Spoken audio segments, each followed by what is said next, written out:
बिस्मिल्लाहिर्रहमानिर्रहीम। रब्बिज़िदनी dear students, अस्सलाम वालेकुम। आज हम जिस टॉपिक पे बात कर रहे हैं that is binary logistic regression, और उसके ऊपर हमने अभी जो आउटपुट टेबल्स आते हैं उसके ऊपर हमने कमेंट करना है। तो सबसे पहला आउटपुट टेबल है केस प्रोसेसिंग समरी।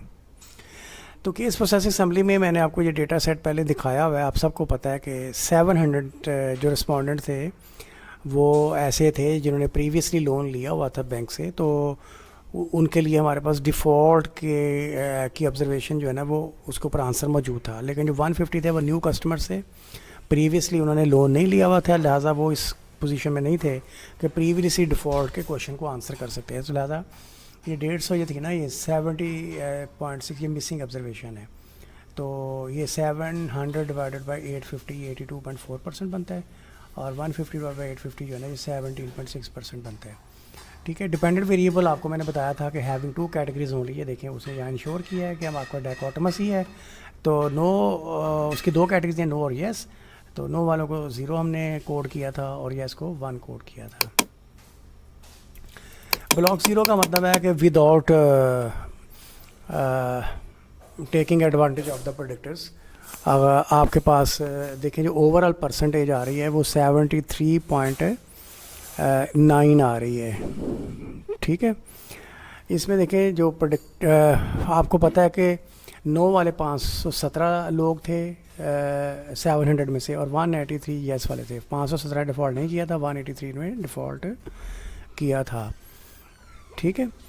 हाँ, तो ये जो परसेंटेज है ना ये 73.9 निकलती है अगर हम इन दोनों को एवरेज कर लें। आगे चलते हैं, थोड़ा सा डिटेल भी इसकी दी हुई है, आप देख सकते हैं। वेरिएबल्स इन द इक्वेशंस, नहीं स्टेप 0 की वो बात कर रहे हैं। तो स्टेप 0 का मतलब ये है कि EXP B ये सिग्निफिकेंट रिजल्ट्स आ रहा है विदाउट प्रेडिक्टर्स भी। ठीक है। सो यहाँ थोड़ा सा पोटेंशियल पे करें। वो कहता है Wald test is comparable to t test and test the significance of the intercept term. Intercept term की सिग्निफिकेंस को शो करते हैं। ठीक है ना। तो इंटरसेप्ट टर्म यहाँ पे देखें सिग्निफिकेंट है क्योंकि पी वैल्यू है, p value less than alpha है, और H naught always refers to, आपको बताया हुआ है, नो इफेक्ट नो रिलेशनशिप। तो इसलिए यहाँ पे बीटा नॉट इक्वल्स टू 0 और नॉट इक्वल्स टू 0। वो टेस्ट हुआ, एच नॉट रिजेक्ट हुआ, तो इसका मतलब जो आपका इंटरसेप्ट है दैट इज़ सिग्निफिकेंट। आगे जो एक बहुत ज़बरदस्त किस्म की आउटपुट टेबल है उसका नाम है ओमनीबस टेस्ट। तो ओमनीबस टेस्ट के बारे में आपको याद रखने के लिए बहुत ज़रूरी है कि आप समझें this is analogous to the ANOVA table of, यहाँ टेबल आना था, ये गलती से टेस्ट लिखा गया है। ANOVA table of multiple linear regression, it has the overall significance of the model पे ये बात करता है, आप सबको पता है। तो दिस इज़ ओमनीबस टेस्ट। तो ओमनीबस टेस्ट आप देखें सिग्निफिकेंट आ रहा है। तो इसमें एच नॉट था, overall model is not significant. जैसे हम पहले अनोवा टेबल के जो रिग्रेशन का अनोवा टेबल होता है ना, मल्टीपल लीनियर रिग्रेशन में अनोवा टेबल होता है, उसमें हमारे ये वाले नल और अल्टरनेट हाइपोथेसिस होते थे। पी वैल्यू देखने 0 है, p value less than alpha है, रिजेक्ट एच नॉट है, तो इसलिए इस चीज़ को आप रिजेक्ट कर देंगे जो एच नॉट में लिखी हुई है। सो आप कंक्लूड करेंगे, क्या करेंगे, ओवरऑल मॉडल इज़ सिग्निफिकेंट। तो ओवरऑल मॉडल सिग्निफिकेंट का जो है ना हमारे पास कंक्लूजन आ रहा है, राइट। जी, मॉडल समरी की इंटरप्रिटेशन बिल्कुल उसी तरीके से है जैसे आपके पास model summary multiple linear regression में होता था। ये आपके पास आर स्केयर हैं, 2 आर स्केयर दिए गए हैं यहाँ पे।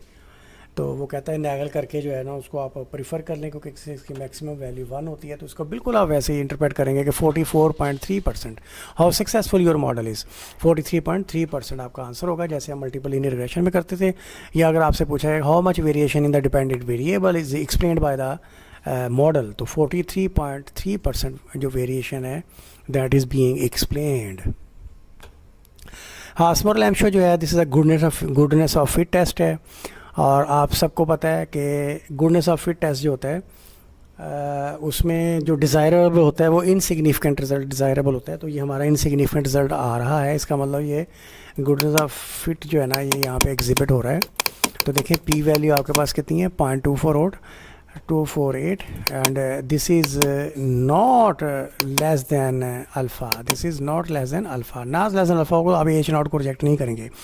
एच नॉट आपका होता क्या है, एच नॉट होता है द फिट इज़ गुड और एच वन होता है the fit is not good. तो हम एच नॉट को रिजेक्ट नहीं करेंगे, लिहाजा हमने क्या कंक्लूड किया, द फिट इज़ गुड।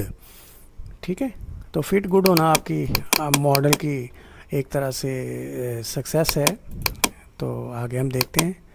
अब फिट है, ये जो हॉस्पर लैम्पशो के बाद है ना, जो फौरी तौर पे ये फॉलो एक होता है कॉन्टीजेंसी टेबल इसमें आता है। ठीक है, तो इसमें देखें एक्सबर्ड और expected values, goodness of fit उसी वक्त आता है जब observe values are closer to the expected values.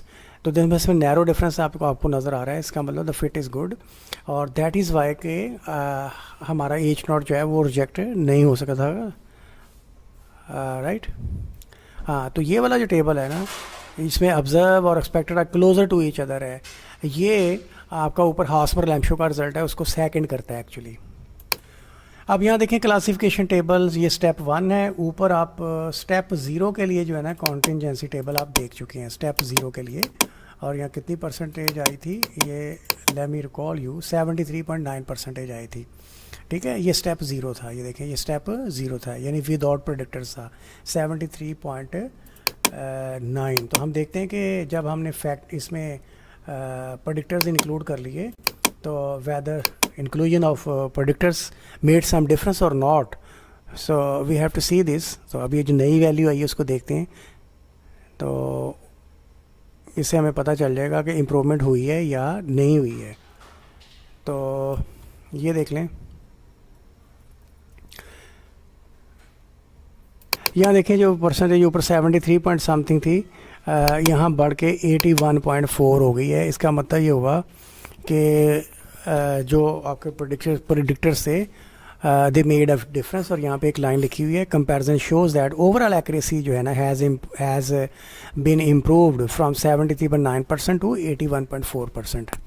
हाँ, ये इम्प्रूवमेंट है।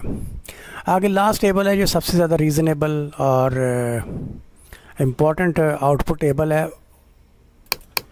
सो कोएफिशिएंट्स टेबल जैसे आपके पास मल्टीपल लीनियर रिग्रेशन में होता है, उसी तरीक़ा से ये स्टेप 1 का जो वेरिएबल्स इन द इक्वेशन वाला टेबल है, ये आपको बताता था, अब बताएगा कि किन वेरिएबल्स का इफ़ेक्ट जो है ना वो सिग्निफिकेंट है और किन का सिग्निफिकेंट नहीं है। तो हैविंग लुक ऑन द, हाँ, तो आप देखें एज का इफ़ेक्ट जो है वो सिग्निफिकेंट नहीं है, बिकॉज यहाँ जो आपकी P value that is not less than alpha. ठीक है, उसके बाद एम्प्लॉय और एड्रेस दोनों का इफ़ेक्ट सिग्निफिकेंट है। उसके बाद इनकम का इफेक्ट सिग्निफिकेंट नहीं है क्योंकि p value is not less than alpha, और डेट इनकम रेशो और जो क्रेडिट कार्ड डेट है इनका इफेक्ट सिग्निफिकेंट आ रहा है। अगेन उसके बाद आप देखें कि ये जो 0.366 है this is not again less than alpha, तो अदर डेट का जो इफेक्ट है that is also not significant, लेकिन इंटरसेप्ट जो है इंटरसेप्ट इज़ सिग्निफिकेंट। जब पहले भी हमने देखा था इंटरसेप्ट जो है वो सिग्निफिकेंट है। राइट,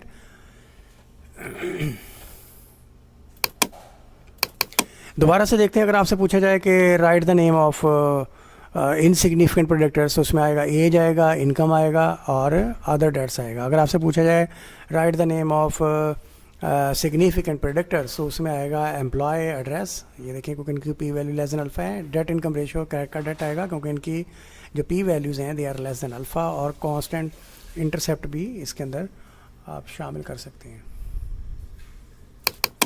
मल्टीपल लीनियर रिग्रेशन को ज़रा रिकॉल करें, उसमें जो बी वैल्यूज़ होती थी ये आपको बताती थी change in dependent variable for a unit change in independent variable, कि एज अगर 1 यूनिट बढ़े तो डिपेंडेंट वेरिएबल कितना चेंज होगा, इतना चेंज होगा। ठीक है ना, लेकिन यहाँ पे जो इंटरप्रिटेशन है that is very crucial, a little bit different है।